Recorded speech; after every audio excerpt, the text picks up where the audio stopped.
আসসালামু আলাইকুম ওয়া রাহমাতুল্লাহি ওয়া বারাকাতুহু। বিসমিল্লাহির রহমানির রহিম। একটা সময় আসবে, পৃথিবী কাঁপবে অন্যায়ের ভারে, জুলুম ছড়িয়ে পড়বে প্রতিটি কোণে, মানুষ সত্যকে চিনতে পারবে না, মুসলমানরা হয়ে পড়বে দুর্বল, বিভক্ত, দিশাহারা, হৃদয় হবে অন্ধ। আর ঠিক সেই অন্ধকারের গভীরে আল্লাহ তাআলা পাঠাবেন এক বিশেষ বান্দা। তিনি নবী নন, তিনি ফেরেশতা নন, তিনি হবেন এই উম্মতেরই একজন মানুষ। তিনি ইমাম মাহদী। আজকের এই ভিডিওতে আমরা জানব কখন আসবেন তিনি, কেমন হবে সেই সময়, আর আমরা আজ ঠিক কোথায় দাঁড়িয়ে আছি।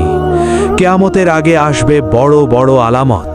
আমাদের প্রিয় নবী সাল্লাল্লাহু আলাইহি ওয়াসাল্লাম স্পষ্টভাবে একে একে জানিয়ে গেছেন সেই আলামতগুলো।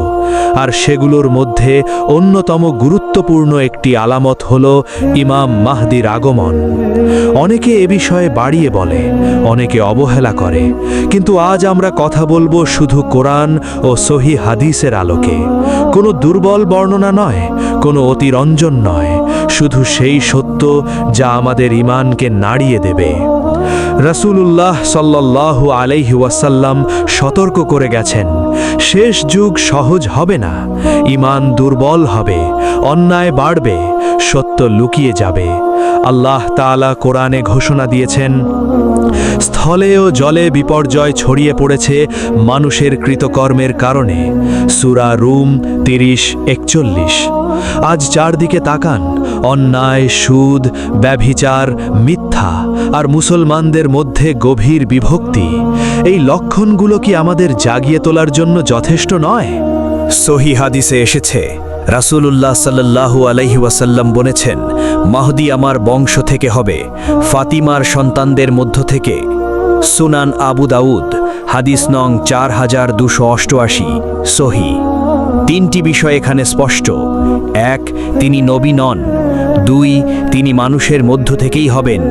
3, তিনি রাসূলুল্লাহ সাল্লাল্লাহু আলাইহি ওয়াসাল্লামের বংশধর। আরেকটি হাদিসে এসেছে, পৃথিবী জুলুমে ভরে যাওয়ার পর তিনি তা ন্যায় বিচারে ভরে দেবেন। সুনান আবু দাউদ, হাদিস নং 4288, সহিহ। যখন পৃথিবী অন্ধকারে ডুবে যাবে, তখন আল্লাহ আলো পাঠাবেন, আর ইমাম মাহদী হবেন সেই আলোর বাহক। মাহদীর আগমনের আগে উম্মাহকে পার করতে হবে কঠিন পরীক্ষার মধ্য দিয়ে।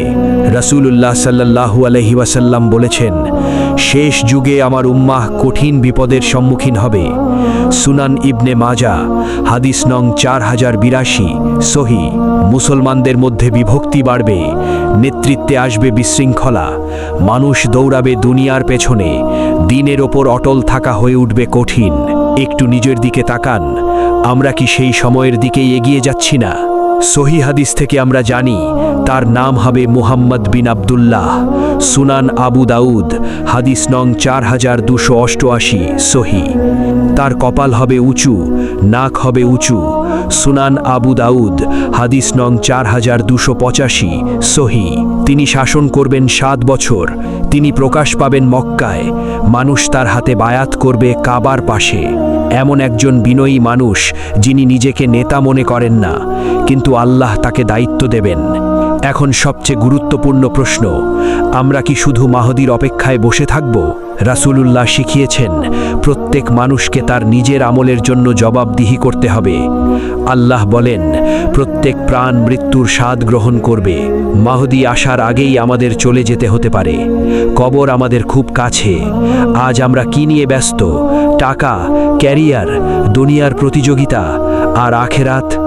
রাসূল সাল্লাল্লাহু আলাইহি ওয়াসাল্লাম বলেছেন, বুদ্ধিমান সে যে নিজের হিসাব নিজে নেয় এবং মৃত্যুর পরের জীবনের জন্য কাজ করে। নিজেকে প্রশ্ন করুন, আমি কি নামাজ ঠিক করছি?